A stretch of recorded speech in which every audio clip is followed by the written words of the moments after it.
17-year-old Justin Gates is one of 11 teenagers who spent part of the summer getting a behind-the-scenes look at the West Palm Beach Police Department and finding out what it's really like to be a cop. He's not a cop! Take him down! Sir, put the gun down! Just shoot me! The Palm Beach Lakes High School senior took part in the new Building Bridges program at the department, a paid internship designed to improve communications between police and young people, starting right at the top with Chief Adderley. I mean, you're 17 today, and next thing you know, 27. They get to know who we are, we get to know who they are. They understand what our challenges are. Those challenges include outside pressures, among them a call to defund police forces across the country at a time when activists have been protesting the use of deadly force by cops, starting with the death of George Floyd. 9 minutes of silence for George Floyd. While these interns say they've never had negative encounters with West Palm Beach police, some say they have had moments in nearby towns when they felt threatened by cops. Justin believes that for young African-American men like himself, those fears are justified. I was afraid of driving one day. I come across the wrong cop. Boom, that's my life right there.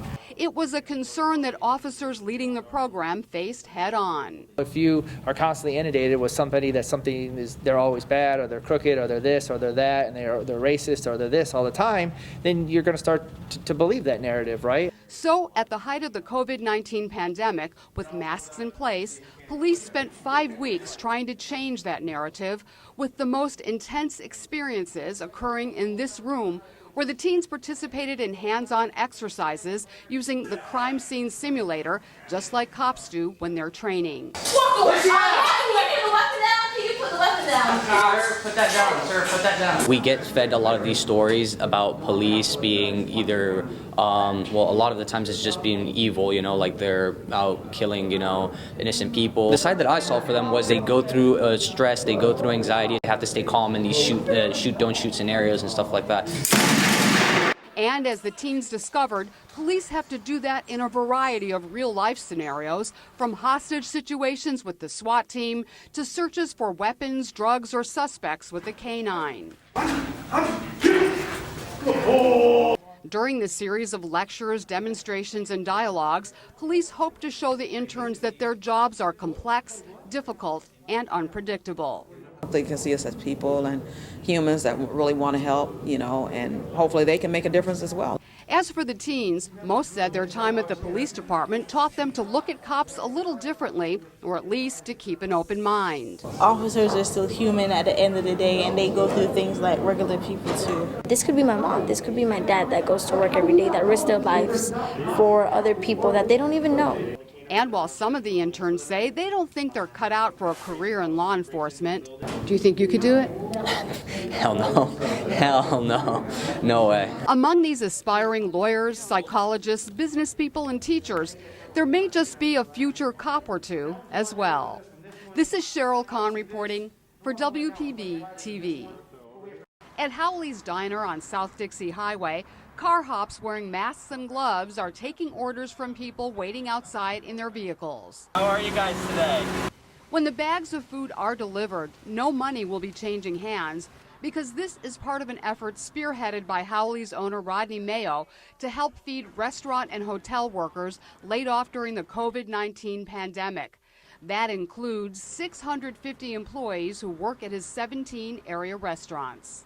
Just to sit in a room and have to let 650 people go and then hear about their families of 4 and 5 children at home, I just couldn't handle it. So Rodney decided to find a way to at least feed those who've been laid off and their families, whether they worked for him or not. He and his friends started the nonprofit Hospitality Helping Hands to collect cash donations and arrange for closed-down restaurants to donate their perishable food.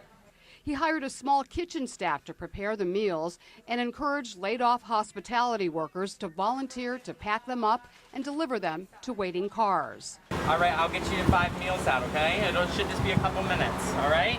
They'd also received a $12,000 grant from the city of West Palm Beach.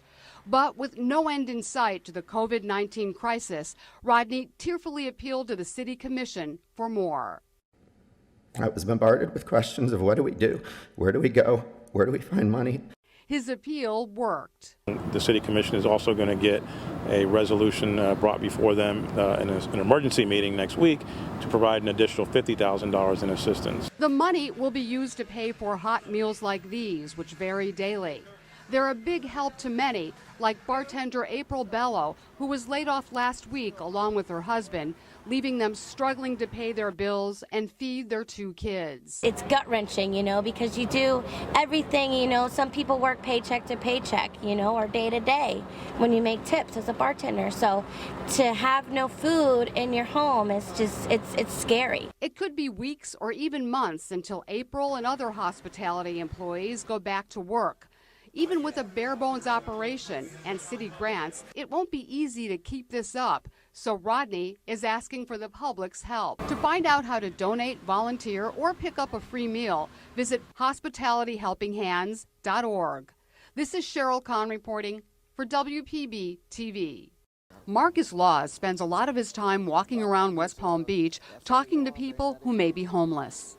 You got somewhere that you staying right now? No, I'm not.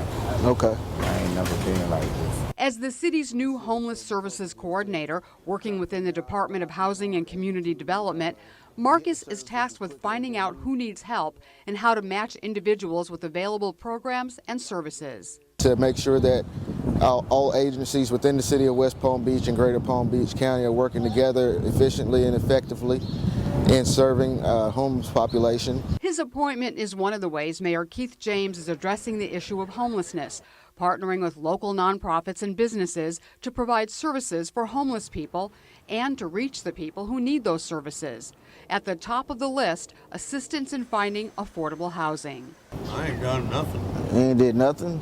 Marcus helps clients by finding out what services they qualify for due to low income, disability, veteran status, or a variety of other options, and then helping them apply for those services if they agree to do so.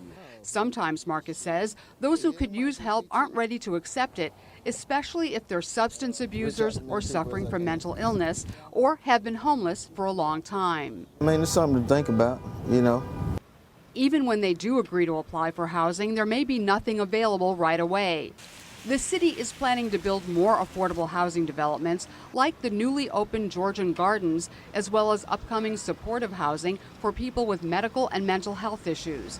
Still, even when there is housing available, Marcus says convincing some of those who've been on the streets for a long time to accept his help is never easy. And that's something you're interested in, want to try out? I'll give you a call. Give me a call? Okay. You do need a lot of empathy. You do need a lot of patience in order to do this. I find more important than either one of those is an imagination, because you have to be able to see beyond what somebody looks like and what they're going through and see a person that needs help and remember that's somebody's child and then be able to show them love. Marcus developed that empathy, patience, and imagination in part because of his own firsthand experiences. When I graduated from college, I was homeless for a period, sleeping in my car. And perhaps because he's never forgotten what that was like, Marcus is especially careful to show respect to those he deals with, no matter what their circumstances may be. He's going to help you get off the street? Yeah, alcoholism, AA, whatnot. Not gonna lie, I done heroin like yesterday. Yeah. But I'm gonna get there one day. I know I'm gonna be clean one day. I know. His clients don't have to go it alone, and Marcus doesn't either, because the city is teaming up with nonprofits like Mental Health America, which provides psychological counseling right on the street, and local homeless advocate The Lord's Place, which offers a variety of services. In part because of their efforts, homelessness in West Palm Beach is already down 24%. But it's a complex issue, with some winding up on the streets because of drug or alcohol addictions, others due to abusive relationships, still others because incomes haven't kept up with the high cost of housing in South Florida. Marcus says he knows there is a lot of work to be done, but he and his partners will be right there to do it. This is Sheryl Kahn reporting for WPB TV. These new recruits, most of them hired with the help of a $160,000 grant from the Federal Emergency Management Agency, are taking part in West Palm Beach Fire and Rescue's Fire Ground Survival Program. I lost the hose line. It's designed to get them out of tight spots they may find themselves in while fighting fires when there's no one else around to help. Go ahead with your mayday. Crawling under tangled wires, chopping holes in the walls of smoke-filled burning buildings, squeezing through tight spots impeded by heavy, bulky equipment. It's frustrating and frightening, but it could save their lives. We have drop ceilings in commercial buildings. We have electrical wiring in our homes. We have furnishings.